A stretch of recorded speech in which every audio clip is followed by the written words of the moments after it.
बिस्मिल्लाहिर्रहमानिर्रहीम। हकीम हाज़िक कीमियागरी YouTube channel के मोअज़्ज़ज़ दोस्तों, अस्सलामु अलैकुम वरहमतुल्लाहि वबरकातुहू। उम्मीद करता हूँ कि आप सब भाई खैर वफ़ीयत से होंगे। दोस्तों, आज मैं आप सब भाइयों को बताऊँगा कि कॉपर को आप लोगों ने किस तरह से गोल्ड में कन्वर्ट करना है। बड़ा ही इजी सा मेथड है। सिर्फ एक ही आंच है इसकी, एक ही आंच के अंदर आपका गोल्ड जो है ना, ये आपका कॉपर जो है ये मुकम्मल तौर पर गोल्ड में कन्वर्ट हो जाएगा, सोने में तब्दील हो जाएगा इंशाल्लाह। तो दोस्तों, करना आपने इस तरह है कि 1 तोला तांबे का पत्रा लेना है आपने।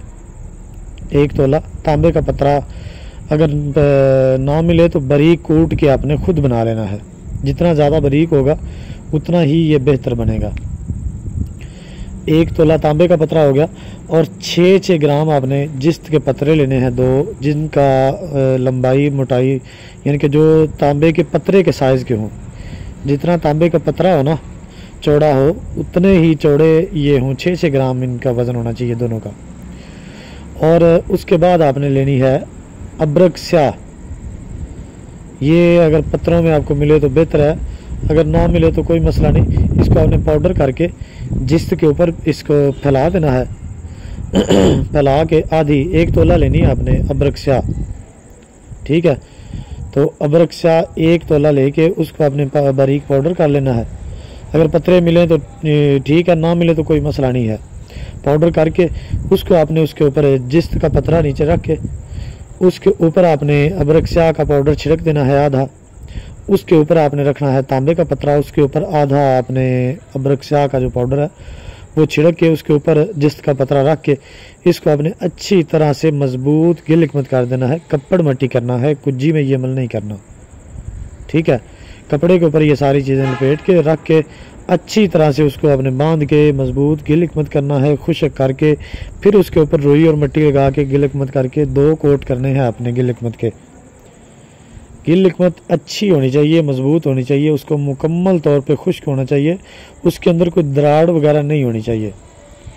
अगर कोई दराड़ महसूस हो तो उसको आपने रुई और मिट्टी के साथ ही बंद करना है। बंद करके अच्छी तरह खुश्क करके उसके बाद आपने उसको ईंटों वाले भट्टे के अंदर रख देना है।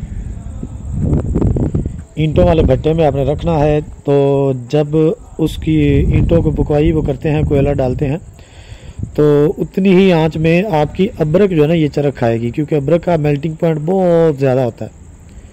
ईंटों वाले भट्टे में रखने का मकसद ये है कि आपकी अबरक जो है ना ये मुकम्मल तौर पे चरक खा जाए। वैसे तो तांबा जो है ये आम आंच में भी चरक खा जाता है।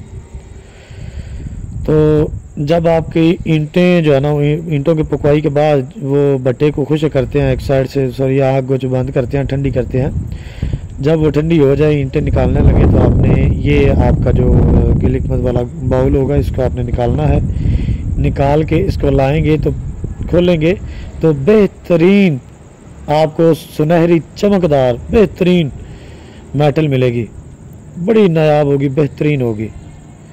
इसको आपने जनाब डबल चांदी और बराबर का तांबा दे के निहार कर देना है।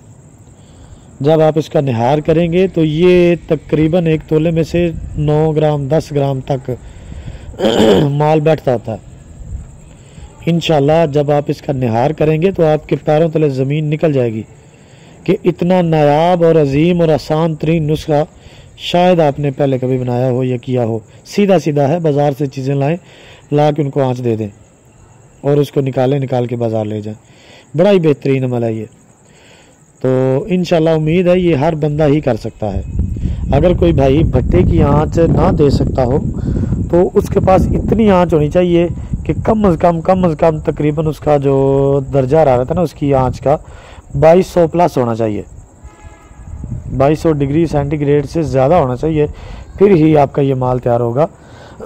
अदरवाइज़ आपसे इसका टेम्परेचर पूरा नहीं होगा, इसलिए आपने ये अमल भट्टे में करना है। तो दोस्तों, ये था हमारा आज का नुस्खा। उम्मीद है आप सब भाइयों को पसंद आया होगा। तो मिलते हैं नए नुस्खे के साथ, तब तक के लिए इजाज़त दें। अस्सलामु अलैकुम वरहमतुल्लाहि वबरकातुहू।